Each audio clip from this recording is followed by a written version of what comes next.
Ready? Put it on speaker view. I'm going to announce. Or put the spotlight on that. Oh, great. That's great. Wonderful. Thank you. Okay. Thank you, Andre. It's September 19, 2022, mixed bag at Belmont Story Swap. Andre Wilson.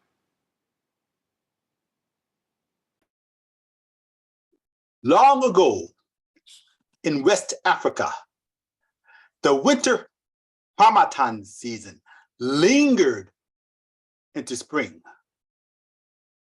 Cold, dry, and dusty trade winds swept down from the Sahara Desert through West Africa and into the Gulf of Guinea. Wherever people met, they talked about the cold and the deaths. One farmer said, "I do not recall a season as cold as this one. There is so much dust in the air, I have not seen the sun in months. All of my crops are failing." The market woman replied, "Yes, there's so much dust in the air, I can hardly breathe, and I'm cold. Both the young and the old die in large numbers." The farmer replied, "Yes, the best thing about attending all of these funerals is I tried to keep warm by doing the dance for the dead."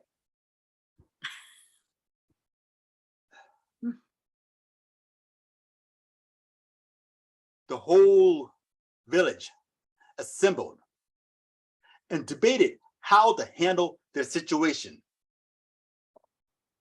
The eldest among them stood and spoke. "My people, I salute you. For many months, we have endured much suffering brought on by this continuous cold weather. Only our God, Chakwu, knows why we have to go through all this. Sometimes I think Chakwu has forsaken us.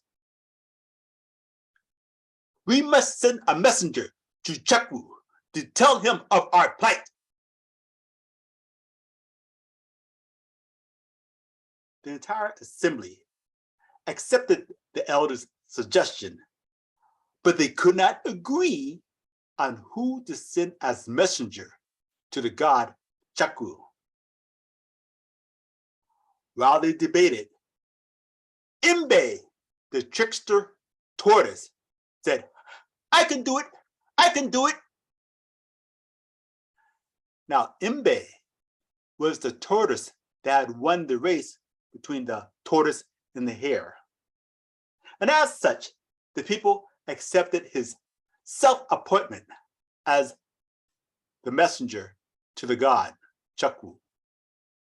However, Imbe was only a slow tortoise that lacked feathers.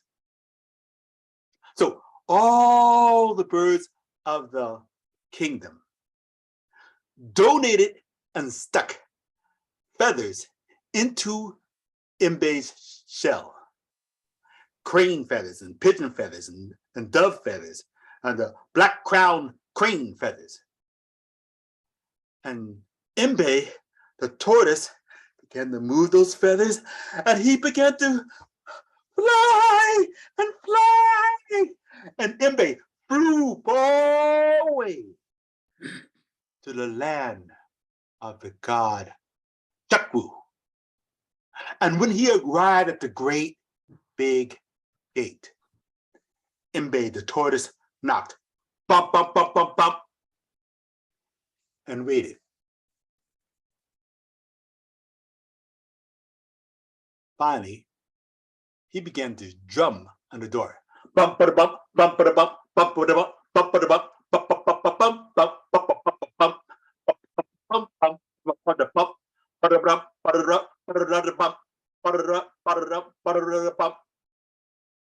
of a sudden, Imbe heard on the other side of the gate,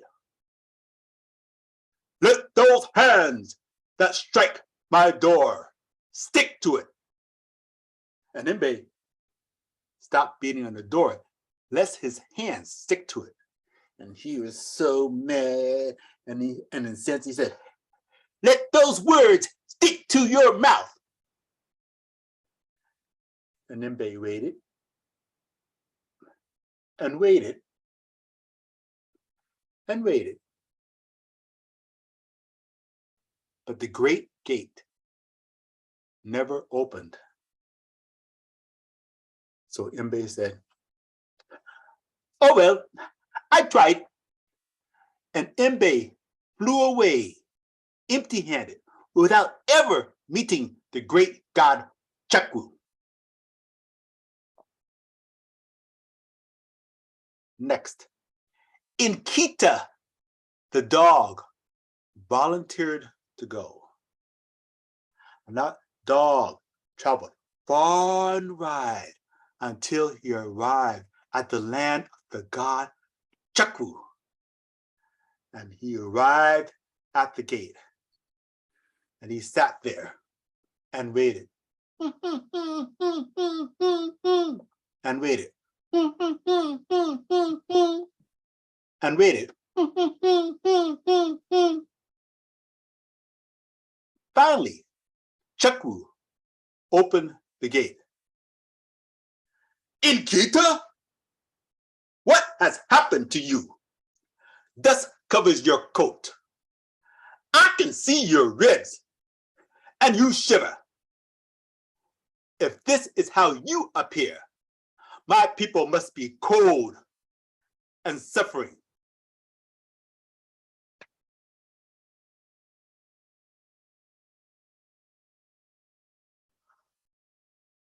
"Take this here torch from my fire.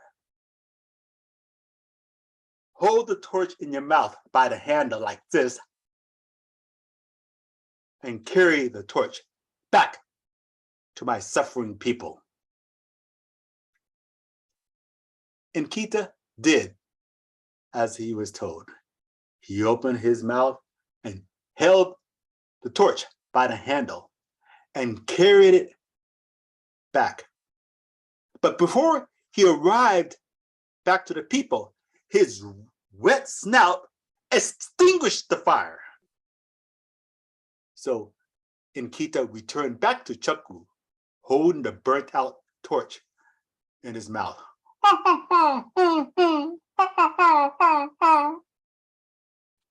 And Chakwu gave him another torch from the fire. And Inkita ran away, carrying the torch in his mouth. But before he arrived back to the people, his wet nose extinguished the fire again. Now, Inkita did this 5 more times for a total of 7 attempts to try to take fire back to the people. But each time, his wet snout extinguished the fire. Finally, on the 8th attempt, Chakwu instructed him, "Inkita, when you carry the torch, try to blow gently so you do not put the fire out." This time, Inkita took that torch by the handle and he carried the gift of fire back to mankind, spreading warmth and happiness all around. But as for Inkita, his breath never recovered from carrying all of those torches. That is why, to this day, dogs pant. Thank you.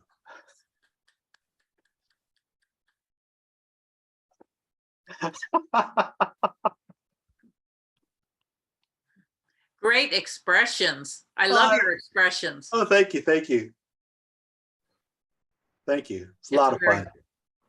It's a Igbo tale from a book called Tales from the Land of the Dead from Nigeria. ah, very cool. Yes, Yeah. thank you. I love the turtle. I love the turtle. Yes, He's funny. he's a very popular figure in the culture of the Igbo people. There are all these stories about these trickster tortoise, trickster tortoise. Everything always goes wrong. Everything always goes wrong, you know? I wonder why. Why the tortoise? It's very interesting. Yeah. Because, of course, in America, of course, well, actually, it was Aesop. There's a story about the tortoise and the hare and the race, Yeah. you know? And we have our own story with Brer Rabbit and the tortoise over here, you know? But it's very peculiar, but there's all these stories. I think in different parts of, actually, different parts of the world, there are various animals that are like the trickster character. And Like a coyote. Yeah, the coyote over here, you know, and Fox. different parts of Africa could be like the tortoise, or it could be Anansi the spider. So it changes, but the trickster character seems like it's a very. Oh, how about Loki for the Norse? You know, so Yes. yes, you know, but it seems like there's this element, and I guess you got to think about more like in humankind, like why do we always have these trickster characters? You know, what type of role do they play? And it's very fascinating. Like, around the world, there's all these different trickster characters. Yeah, you know? and they don't always do so good. They don't always do something good. Sometimes they're good, sometimes they're bad. You know, it's almost like fate. You know, and this also reminded me of this other story about there's like an African folktale about the two messengers that were sent to God, and it usually changes the animals vary, but one of them was like one's a dog and one's a chameleon, and they were supposed to tell God if if the chameleon reached there first, the chameleon would tell God, when man dies, he does not want to come back to life. But if the dog gets there first, the dog was supposed to say, when man dies, he wants to be resurrected. Well, the dog saw somebody cooking and he stopped and just, I gotta eat that food. So he stopped there to get the food, you know. Meanwhile, the chameleon, the frog, whatever, got to God first and said, when man dies, he does not want to come back to life. And of course, it's okay. Your wish is granted. I wasn't expecting you. I was expecting the dog, but I'll grant it to you. And so the dog arrived late, of course, because he was out fed and whatnot. And the God told him, "Oh, I'm sorry. I already gave that other person your wish. When man dies from now on, he cannot come back to life." And that is why we have death in the world. You know, so you have these two this trickster characters, two messengers. You know, it's very fascinating. Just very fast. Just the scope of the stories, like worldwide. You know, on our connections to other people. You know, it's it's really fascinating. Really fascinating. Yeah. What a wonderful thing, Andre, what you said after your story, which I enjoyed in and of itself, but all four of us are imagining, perhaps as I am imagining, we can't afford to all remain for reasons that are more obvious than we can even imagine. And it's such a good new way of showing the need to die. And the need to take care of the house upon which we all live. It's just a wonderful thing you've pointed out now. Yes. And I'm really glad for your story. For some listeners, speaking for myself only, I don't know if it matters about the difference between tortoises and are they all tortoises sea tortoises and turtles and the ones that are land and the ones that are water. That's a very good point. But But for some the of book us, I read was a tortoise, yeah. and very often in African American folk tales is tortoise. But that's a very curious question. What's the difference between a tortoise and a turtle? Right. Well, the reason I thought about it is because when you were talking about all the stories that we find the shelled animal in, for the Native Americans, remember how he represents the crust of the earth? Yes. The non-water part of the earth. So maybe it's the turtle, huh? Obviously not a sea. Well, I think with some cultures, because the turtles is amphibious, you know, his back is almost like an island. So the idea was the earth is the back of a turtle, you know. Mhm. But it's just very fascinating when you just go through just different mythologies and myths and religions. Just very fascinating. You could tell stories for the rest of your life and never get everything. No, it's just wonderful. Just wonderful. Raina, did you have a chance to comment? If you have comments for Andre? Yes, I did, but Okay. unfortunately, there's something that was coming here which was very loud, so I didn't want to unmute myself. Okay, sure. I love the story, Andre, and the discussion that came after. Very interesting because I think there are so many trickster characters all over the world. Yes, yes, And yes. yeah, and I think, but here in the turtle story, like Linda said, tortoises, I think they live on land, right? More or less on land, and turtles are the ones who live both in land and water. And the turtles are the ones who live in the sea as well, right? I think, if I'm not mistaken.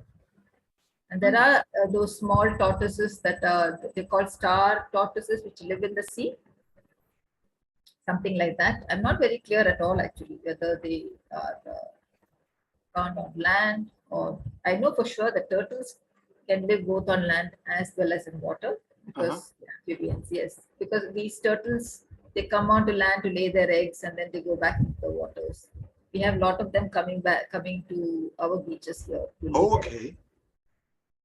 So Who yeah, knows? I had a similar doubt. Who knows Love which the story. is it? Sea turtles.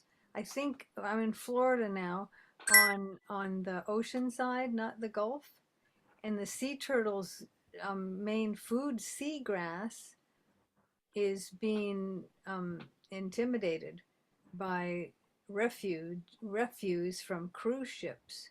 Yeah, yeah. They eat And jellyfish changing, too, and that's why they eat these plastic bags, mistaking them to be jellyfish.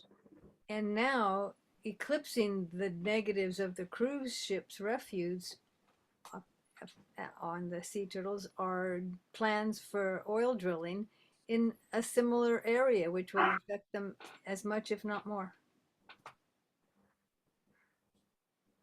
But we don't need bad news for story night. We need stories.